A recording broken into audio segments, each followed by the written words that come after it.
金老爺買鐘。有一天，金老爺在閣樓上發現了一座鐘。看起來很棒的一座鐘。他想，我怎麼知道它準不準呢？於是他出去又買了一座鐘。他把鐘放在臥室裡。現在是3點正，我上去看閣樓的鐘準不準。金老爺跑到閣樓上一看，閣樓的鐘是3點1分。他想，我怎麼知道哪一個準呢？於是金老爺又出去買了一座鐘。他把鐘放在廚房裡。現在再過10分就4點，我去看看閣樓上的鐘。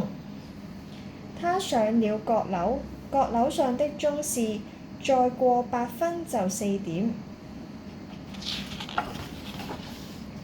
他又下樓到臥室，臥室裡的鐘是再過7分就4點。他想，到底哪一個才準呢？於是他又出去買了一座鐘。金老爺把鐘放在客廳裡，現在是4點20分。他爬上了閣樓，閣樓上的鐘是4點23分。他下來廚房，廚房的鐘是4點25分。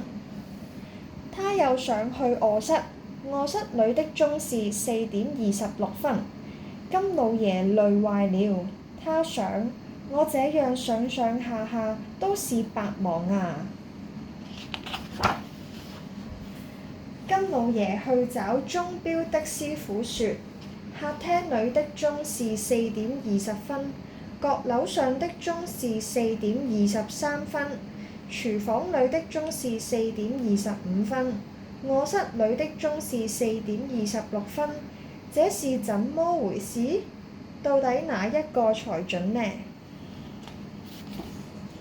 於是鐘錶師傅到家裡來，要看看金老爺的鐘。客廳裡的鐘是5點正，師傅說：這座鐘沒問題，你看。說着拿出錶給金老爺看。廚房裡的鐘是5點過1分。金老爺大叫着：就是這個了，應該是5點鐘才對。